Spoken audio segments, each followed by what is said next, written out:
Good morning बच्चों, how are you. हारेगा corona, जीतेगा India. So this is our third lecture of Coulomb's law.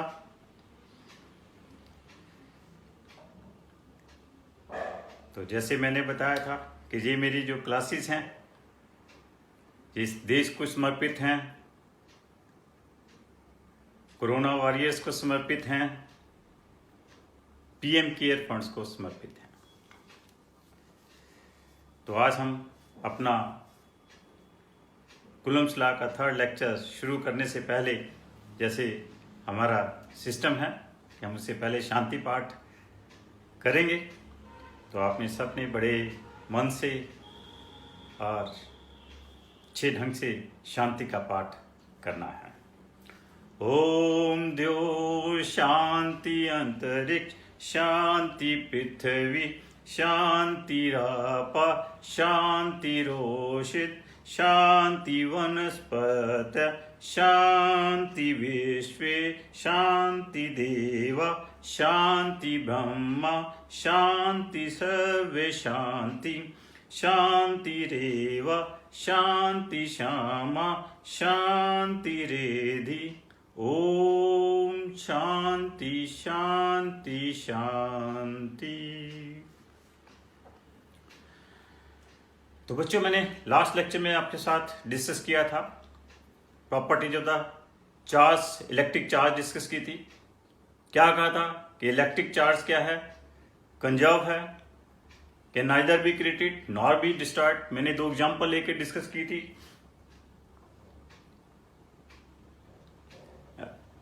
That is the pair production and pair annihilation. तो उनमें मैंने prove किया था कि उन दोनों में क्या होता है कि मास एनर्जी में कन्वर्ट हो रहा है, एनर्जी मास में कन्वर्ट हो रही है। तो हमारे पास चार्ज क्या रह रहा है, कंजर्व रह रहा है।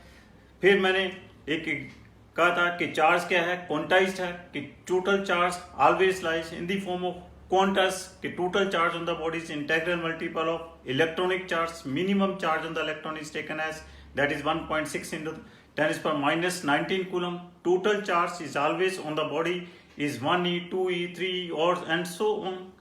And next, इसी के साथ मैंने बताया था कि आपके पास दो पार्टिकल हैं, up quark, down quark. Charge on up quark is 2/3 of electronic charge, charge on down quark is minus 1/3 of electronic charge. Then I told you a proton consists of two up quark and one down quark, and then I told you neutron consists of one up quark and two down quark. Then I told you that charge always contain mass, charge is transferable, magnitude of charge is not varying with speed, charge is a scalar quantity. So these are some properties I have discussed about the electric charge. Then I have explained you the difference between the electric charge and mass. कुछ property मैंने बताई थी। क्या कहा था कि charge conserve है, mass is not conserve according to Einstein mass energy relationship. Mass can be converted into energy. Charge does not varying with magnitude and sign of the charge is not varying with speed, but mass is varying with speed according to special theory of relativity. m is equal to m naught upon under root of 1 minus v square by c square. In between the charges, I told you there can be attractive or repulsive electrostatic forces, but in between the masses there is only gravitational forces. Charge carries the mass, but it is not necessary कि mass is carrying the charge. So these are some differences I told you about the between the charge and mass. Now today we will define कि what is Coulomb's law. Coulomb's law क्या है? क्या है Coulomb's law? It is defined for the force between the two charges. What is the definition of this Coulomb's law? It is defined as the force of attraction or repulsion between two point stationary charges. It is very important. Between two point stationary charges. Point charges का क्या मतलब है? When the size of the charge is very small as compared to distance between them, that is the point charges. Stationary means कि charge is at arrest between 2 point stationary charges is directly proportional to the product of the magnitude of the two charges and inversely proportional to the square of the distance between them. लेकिन condition है कि distance between the two charges should be greater than 1 fermi. Reason being कि ऐसा हम क्यों कहते हैं कि distance between the two charges should be greater than 1 fermi. If the distance between the two charges becomes less than 1 Fermi, in that case a very strong force will take place. What is that? That is the nuclear force. Nuclear force भी हमारे पास exist कर पाएगी. तो इसलिए हम कहते हैं कि डिस्टेंस बिटवीन द, अगर आपने इलेक्ट्रोस्टैटिक फोर्स को देखना है तो क्योंकि nuclear force is a very strong force that is greater than the, that is stronger than the electrostatic force. अगर न्यूक्लियर फोर्स आ गई तो आपको इलेक्ट्रोस्टैटिक फोर्स दिखाई नहीं देगी. तो इसलिए हम कहते हैं फोर्स ऑफ अट्रैक्शन और repulsion between 2 point stationary charges is directly proportional to the product of the magnitude of the charges and inversely proportional to the square of the distance between them, and this force acts along the line joining the two charges. The distance between the two charges should be greater than 1 Fermi. This is the definition of Coulomb's law. Now these are the two charges. Suppose point charges Q1 and Q2 and distance between them is R. So what it is said कि force is directly proportional to the product of the magnitude of the two charges, inversely proportional to the square of the distance between them, or F is here K Q1 Q2 divided by R square. This is the definition of Coulomb's law. Now, here what is here K? Here K is known as constant of proportionality. This constant of proportionality depends upon medium separating the two charges. दो charges के बीच में medium क्या है, ये किसके ऊपर depend करता है. Second,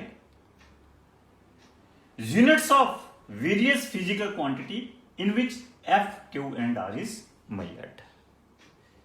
the units of various physical quantity in which F Q and R is measured. तो दो फैक्टर्स के ऊपर के की वैल्यू डिपेंड करते हैं. एक मीडियम के ऊपर डिपेंड कर रही है और एक यूनिट्स के ऊपर डिपेंड कर रही है.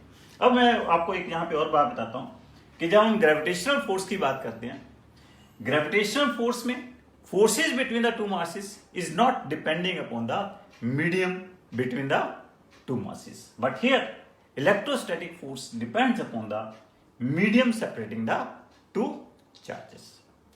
क्लियर? नाउ अगर हम फर्स्ट केस लेते हैं, केस फर्स्ट लेते हैं कि charges are kept in vacuum or free space. First case क्या ले रहे हैं? Charges are kept in vacuum or free space और units are taken in SI system. Units किस में ले रहे हैं हम? SI सिस्टम में ले रहे हैं. उस केस में जो हमारे पास K की वैल्यू है that is equal to 1/4 pi epsilon naught. क्या है? कब है K की value 1/4 pi epsilon naught? If charges are kept in vacuum or free space and units are taken in SI system. What is your epsilon naught? Epsilon naught क्या है? This is the permittivity of electrical. This is called electrical permittivity of vacuum or free space. Vacuum or free space. Clear? और इसकी जो value है, what is the value of this epsilon not? 8.851 into 10⁻⁻12 coulomb square per newton metre square. 8.851 into 10⁻⁻12 coulomb square per newton metre square. This is the value of epsilon not. And what's about the value of 1 upon 4 pi epsilon naught? This is 9 into 10 raised power 9 Newton meter square per coulomb square. This is the value of 1 upon 4 pi epsilon naught. Clear? So then equation number 1 becomes, क्या बन जाएगी अगर ये value रख दें equation number 1 में, तो यहाँ पे F के नीचे हम डाल देंगे air, means this is the force between the two charges when they are kept in vacuum और फ्री स्पेस और इन एयर. तो this is becomes 1 upon 4 pi epsilon naught Q1 Q2 by R square. Let it call it as equation number 2. Clear? Case second. When these charges are kept in some medium and units are taken in SI system. Units हम क्या ले रहे हैं? SI system में ले रहे हैं और चार्जेस के बीच में मीडियम रख दिया. उस केस में K की वैल्यू क्या होगी? The value of K will be 1 upon 4 pi epsilon naught epsilon not. What is your epsilon not? याद होगा मैंने लास्ट लेक्चर में भी, फर्स्ट लेक्चर में बताया था कि दिस इज नोन एज, मैंने कहा था इसे डिफाइन बाद में करेंगे, this is known as this is called relative permittivity of vacuum और free space. Relative permittivity of vacuum और फ्री स्पेस. और इसे क्या कहते हैं, क्या कहा था? और this is known as dielectric constant, और it is known as dielectric constant. इसकी जो वैल्यू है it is always greater than 1, हमेशा ग्रेटर देन 1 आती है. तो अगर इसको हम इक्वेशन नंबर 1 में सब्स्टिट्यूट करेंगे, एफ इन मीडियम क्या बन जाएगा? 1 upon 4 pi epsilon naught epsilon are Q1 Q2 by R square. This is the force between the two charges when they are kept in some medium. Clear? Now अगर हम equation number, एक चीज इसमें याद रखना कि this epsilon naught epsilon r, this can be written as epsilon naught into epsilon r. This is epsilon. Here epsilon is called absolute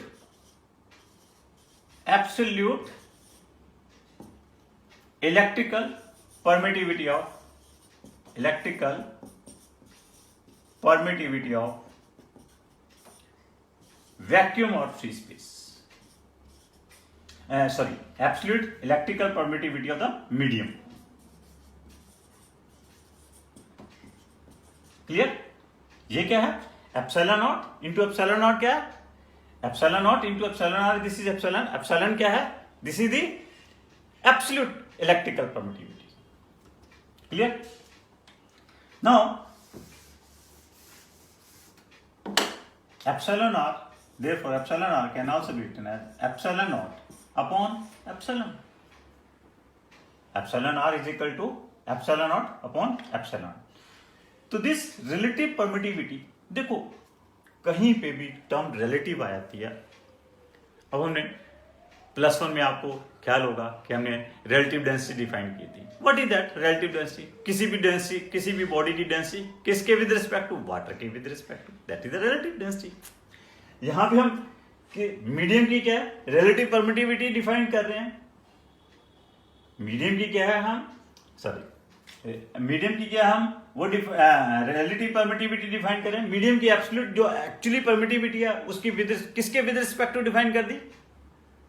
vacuum और free space, तो उसकी रिलेटिव परमिटिविटी बन गई. सो दिस रिलेटिव परमिटिविटी और dielectric constant, मैं फिर बार बार कह रहा हूं, इसको डायलेक्ट्रिक कांस्टेंट भी कहते हैं. और सम टाइम आगे जाके हम इसको के भी लिख देते हैं. अभी हम के इसलिए नहीं रख रहे क्योंकि 1 अपॉन हमने सिंपल जब फोर्स डिफाइन किया, कूलम्ब लॉ डिफाइन किया, तो कांस्टेंट ऑफ प्रोपोर्शनलिटी को हमने के कहा है, तो इसलिए हम इसको यहाँ पे के नहीं लिख रहे. आगे जाके हम इस डायलेक्ट्रिक कांस्टेंट को के के साथ ही डिनोट करते हैं. So relative permittivity can also be defined as the ratio of the absolute permittivity of the medium to the electrical permittivity of vacuum or free space, or we can say that relative permittivity is the absolute permittivity of the medium with respect to vacuum or free space. Clear? Now अगर I am dividing equation number, ये इसे हम equation number 3 call कर दें, अगर 2 और 3 को हम डिवाइड कर दें तो क्या आ जाएगा? F in air divide by F in medium, this is equal to epsilon r. Call it as equation number 4.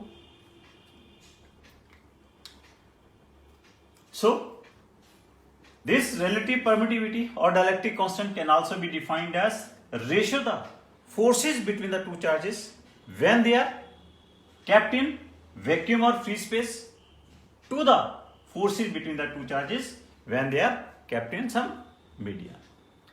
This dielectric constant can also be defined as the ratio of the forces between the two charges when they are kept in air to the forces between the two charges when they are kept in medium. This is another way to define it. अब मैंने आपको क्या कहा? Epsilon r is always greater than 1. Therefore, बहुत अच्छा question है. F in air is always greater than F in medium.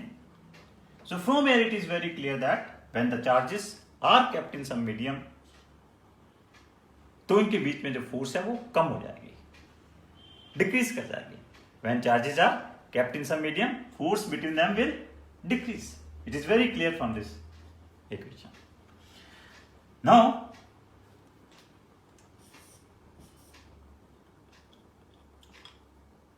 remember, very important कि metal के लिए, कंडक्टर के लिए एप्सिलॉन आर की वैल्यू क्या है? इनफाइनाइट है. कंडक्टर के लिए एप्सिलॉन आर की वैल्यू क्या है? इनफाइनाइट है. फॉर कंडक्टर, इसे मैं एक्सप्लेन भी करूंगा लेटर स्टेज के ऊपर कि हाउ इट इज इनफाइनाइट. तो अगर कंडक्टर के लिए इनफाइनाइट है तो ये रिजल्ट क्या बन जाएगा? F air upon F medium that is equal to infinite. F medium क्या बन जाएगा? F air upon infinite. Something, remember something divide by infinity क्या होता है? 0. तो हम कहते हैं कि अगर चार्जेस के बीच में कोई कंडक्टर रख दो, फोर्स वेनिश कर जाएगी, खत्म हो जाएगी, 0 हो जाएगी. Very important question. सिंपल सा मल्टीपल चॉइस क्वेश्चन नीट में आ जाता है कि दो चार्जेस हैं, फोर्स दी हुई, कहते बाद में बीच में एक कंडक्टर रख दिया तो फोर्स बिटवीन देम, तो फोर्स क्या होगी? 0 होगी. अब यहां पे ना बच्चों एक बहुत ही इंपॉर्टेंट पॉइंट है, वो याद रखना है कि जो अभी मैंने इन दो चार्जेस के बीच में डायलेक्ट्रिक रखा है, कंडक्टर डायलेक्ट्रिक रखा है, उस डायलेक्ट्रिक का जिसका डायलेक्ट्रिक कांस्टेंट एप्सिलॉन आ रहा है, here it is understood that कि thickness of this dielectric is equal to the separation between the charges. इस डायलेक्ट्रिक की जो थिकनेस है किसके बराबर है? That is the separation between the charges. तभी ये फॉर्मूला क्या बना? 1/4 pi epsilon are Q1 Q2 by R square. अगर इसकी थिकनेस डिफरेंट है, अगर मोर देन डायलेक्ट्रिक है, तो ये फॉर्मूला चेंज हो जाएगा. कॉम्पिटिटिव एग्जामिनेशन के लिए बहुत इंपॉर्टेंट फॉर्मूला है, मैं आपको बता देता हूं ये भी क्या फॉर्मूला है. अगर दो चार्जेस के बीच में अगर आप नंबर ऑफ डायलेक्ट्रिक रख सकते हो, नंबर ऑफ डायलेक्ट्रिक्स रख दिए, these are the number of dielectrics जिनके डायलेक्ट्रिक कांस्टेंट्स भी क्या डिफरेंट हैं. एक एप्सिलॉन R1 है, एप्सिलॉन R2 है, एप्सिलॉन Rn है, और टोटल इनकी थिकनेस क्या है? T1 है, T2 है, डैश डैश Tn है. इस केस में force between these two charges क्या बन जाएगी? 1/4 pi epsilon naught under root of epsilon R1 T1 plus under root of epsilon R2 T2 plus so on under root of epsilon Rn Tn whole square ऊपर बढ़ेगी। If there are n dielectrics whose thickness are T1, T2, T3 dash dash Tn है, उनके dielectric constant क्या है? Epsilon R1, epsilon R2, epsilon Rn है। तो उस case में force between the two charges become this one. Clear? दो रखे हुए हैं तो दो ले लोगे। अगर सपोज करो आपने एक डायलेक्ट्रिक रख दिया जिसकी थिकनेस क्या है? T है, जिसकी थिकनेस क्या है? T है, उसका डायलेक्ट्रिक कांस्टेंट क्या है? R है। चार्जेस के बीच में डिस्टेंस कितना है? चार्जेस के बीच में डिस्टेंस कितना है? D है। और जो डायलेक्ट्रिक रखा है उसकी थिकनेस क्या है? T है, उसकी थिकनेस क्या है? T है। और बाकी में क्या होगा? इट मींस, और T जो है लेस देन D है, तो इट मींस दैट बाकी D माइनस T में क्या होगा? एयर होगा। तो उस केस में ये फॉर्मूला क्या बन जाएगा? Under root of epsilon R T plus D minus T whole square, ये बन जाएगा। बहुत ही इंपॉर्टेंट फॉर्मूला है। देखो इसी फॉर्मूले को मैंने मॉडिफाइड किया है। कैसे आए? अगर आपके पास दो डायलेक्ट्रिक हैं जिनकी थिकनेस T1 और T2 है, और T1 plus T2 that is equal to क्या है? Means these are the two charges Q1 and Q2, separation between them is D, two dielectrics are placed,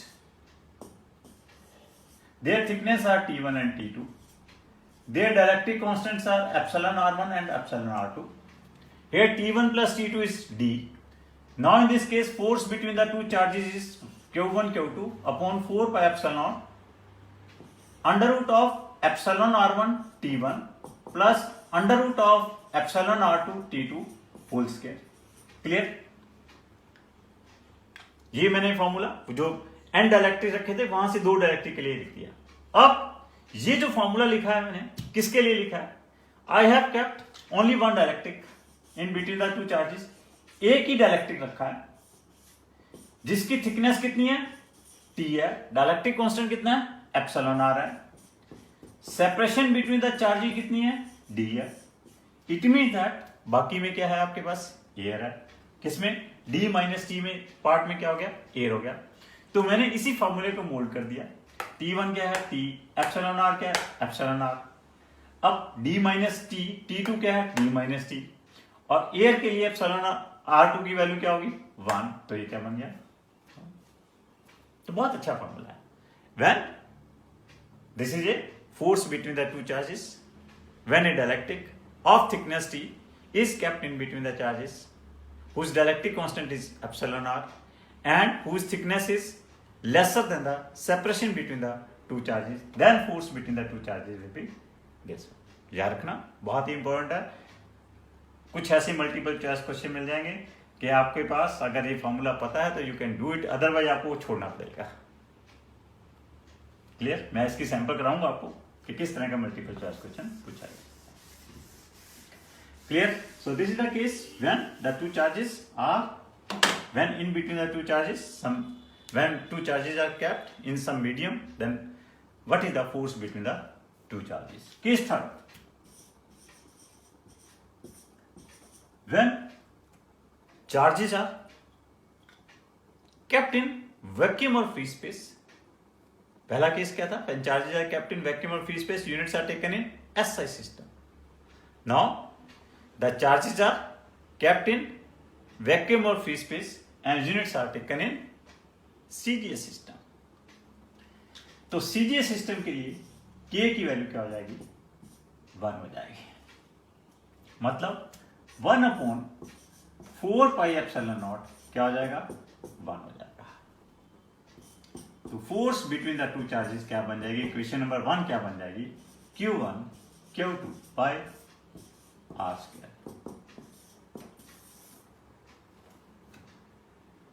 Clear? No problem at all. So very important here in electrostatic कि CGS system में K की value क्या है? 1 है। मतलब 1/4 pi epsilon naught क्या है? 1 है। मतलब एप्सिलॉन नॉट की वैल्यू क्या है? 1/4 पाई है। एप्सिलॉन नॉट की वैल्यू क्या है? 1/4 पाई है। तो याद रखो इलेक्ट्रोस्टैटिक में कहीं पे भी एसआई सिस्टम को आपने सीजीएस सिस्टम में कन्वर्ट करना है तो जहां पे भी एप्सिलॉन नॉट लिखा हुआ है उस एप्सिलॉन नॉट को किससे रिप्लेस कर दो, 1/4 से रिप्लेस कर दो, तो वो एसआई सिस्टम किस में कन्वर्ट हो जाएगा, सीजीएस सिस्टम में कन्वर्ट हो जाएगा। क्लियर? क्योंकि दिस इज वेरी इंपॉर्टेंट कि for conversion of SI system to CGS system, for CGS system epsilon naught की वैल्यू क्या है, 1/4 आई कैसे हमें, क्योंकि हमें पता है फॉर सीजीएस सिस्टम के लिए k की वैल्यू क्या है, 1 है, k क्या है, 1/4 एप्सिलॉन है, तो देयरफॉर एप्सिलॉन नॉट क्या आ जाएगा, 1/4 आ जाएगा। Clear? No problem at all. Case 4, if charges are kept in some medium but units are taken in CGS system, तो उस केस में क्या होगा, कुछ नहीं है, 1/4 पर एप्सिलॉन तो 1 है, ठीक हो गया। तो आपको यहां पे एप्सिलॉन आर लेना पड़ेगा, सिंपल क्या लेना पड़ेगा, एप्सिलॉन।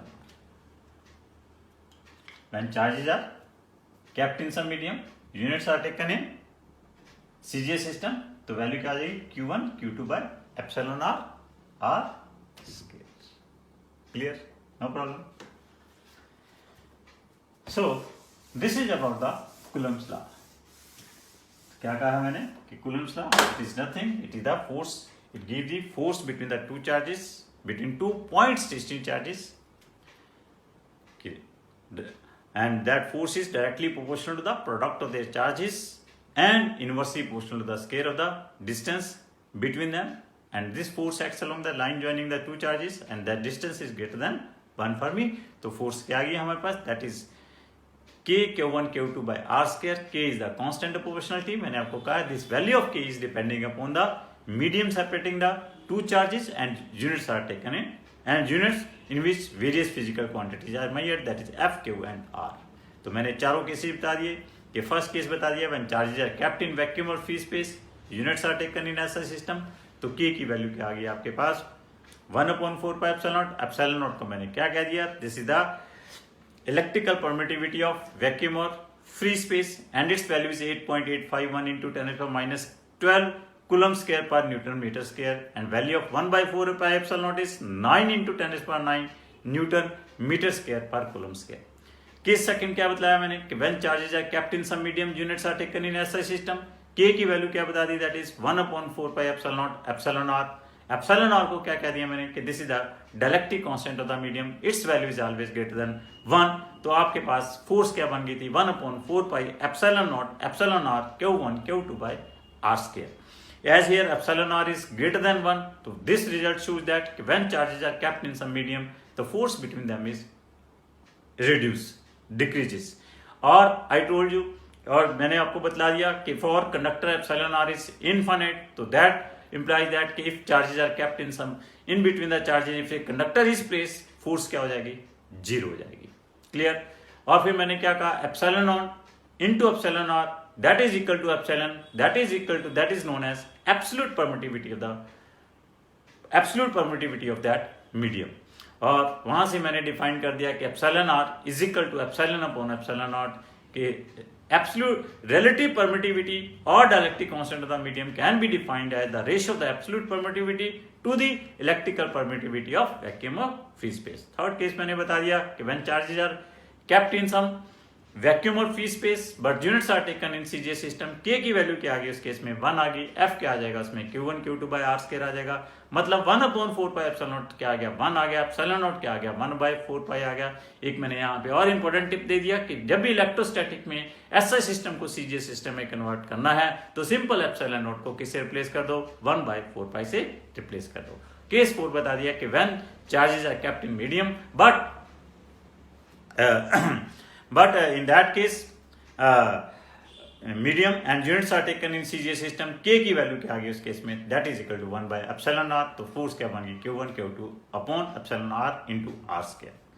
लेकिन यहाँ पे मैंने केस सेकंड के लिए एक बड़ा इंपॉर्टेंट टिप दिया कि जो मैंने डायलेक्ट्रिक रखा है that is that whose thickness of dielectric is equal to the separation between the two charges. और मैंने एक इंपॉर्टेंट वहां पे सेकंड केस में बात बता दी कि number of dielectrics are placed, the force between the two charges become Q1 Q2 by 4 pi epsilon naught under root of epsilon R1 T1 plus under root of epsilon R2 T2 and so on का whole square. और मैंने एक यहाँ पे important बात बता दी, if a dielectric is place whose thickness is T, separation between the charges is D and T is less than D, then force between the charges क्या बन जाएगी Q1 Q2 divide by 4 pi epsilon naught under root of epsilon R into T plus D minus T का whole square. Clear?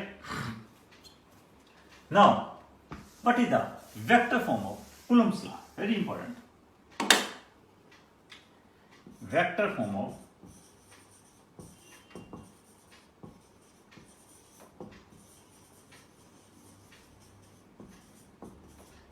Coulomb's law. Suppose कर लेते हैं, space में ही ले लेते हैं कि हमारे पास we are having two charges, both are positive charges. First we are taking both are positive charges, one is Q1 another is Q2, दोनों क्या हैं पॉजिटिव चार्जेज हैं। इसका पोजीशन वेक्टर क्या है R1 है, इसका पोजीशन वेक्टर क्या है R2 है। मैंने आपको पहले बता दिया कि किसी को वेक्टर्स में कोई दिक्कत है तो मेरी +1 की क्लासेस रेगुलर चल रही हैं, तो आप मेरी +1 की क्लासेस में वेक्टर्स को रिवाइज कर सकते हो। वैसे आप अपने आप भी कर सकते हो, नहीं तो मेरी क्लासेस के साथ भी आप रिवाइज कर सकते हो। अब this is a positive charge, this is also positive charge. Now here Q1 क्या करेगा Q2, दिस Q1 will repel the Q2 in this direction. Force exerted by Q1 on Q2 क्या होगी, that is F21 vector. F21 vector क्या है, this is the force exerted by Q1 on Q2। Clear? Now similarly Q2 Q1 को क्या करेगा, repel. किधर repel करेगा, ये इसको इधर रिपेल करेगा। ये क्या होगी, दिस इज F12 वेक्टर। इसका मतलब है force exerted by Q2 on Q1। Now, this force F21 vector existing along this direction, that is from 1 to 2. So, this is R12 vector. This force F12 vector existing from 2 to 1. So, this is for F12 vector, that is R21 vector. Clear? Now, here we will write F21 vector. This F21 vector will be equal to क्या होगा कि Q1 Q2 divided by ये जो distance है, distance क्या है R12 vector square. Clear? अब important thing is this is A vector quantity. Left hand side के ऊपर हमारे पास वेक्टर क्वांटिटी पड़ी है, तो राइट हैंड साइड के ऊपर भी वेक्टर क्वांटिटी होनी चाहिए। ये तो सारा फोर्स का मैग्नीट्यूड है। How will write direction of the force, तो याद रखो फोर्स की जो डायरेक्शन है that is always given by its unit vector. तो इसका यूनिट वेक्टर लिख देते हैं, what is that, F21 cap. तो ये राइट हैंड साइड भी हमारे पास क्या बन गई, वेक्टर क्वांटिटी बन गई। राइट हैंड साइड भी क्या बन गई हमारे पास, वेक्टर क्वांटिटी बन गई, कोई दिक्कत नहीं है। Now what is F21 cap. अब देखो F21 इस फोर्स की डायरेक्शन, ये जो वेक्टर है आपके पास, ये जो वेक्टर है और ये जो वेक्टर है R12 वेक्टर और F21 वेक्टर, इन दोनों वेक्टर्स की डायरेक्शन क्या है, सेम है। अगर इन दोनों वेक्टर्स की डायरेक्शन सेम है तो उनके यूनिट वेक्टर सेम होंगे। रीजन भी यूनिट वेक्टर क्या है, it is nothing, it is simply giving the direction, और तो है ही नहीं इसके पास कुछ। तो मतलब F21 कैप को मैं किससे रिप्लेस कर सकता हूं, I can replace it by r12 cap, because जो डायरेक्शन इसकी है वही डायरेक्शन इसकी है, जी सिंपल। दे ही क्या रहे हैं, डायरेक्शन दे रहे हैं। तो इसलिए मैं इस रिजल्ट को क्या लिख सकता हूं कि Q1 Q2 R12 cap divided by modulus of R12 vector square. Clear? Now what is here? R12 cap unit vector को हम क्या लिख सकते हैं, क्या लिख सकते हैं यूनिट वेक्टर को?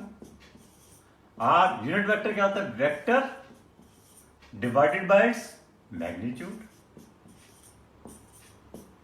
अगर ये वैल्यू हम यहां पे सब्स्टिट्यूट कर दें, F21 वेक्टर क्या आ जाएगा आपके पास कि Q1 Q2 R12 vector divided by modulus of R12 vector square into R12 vector.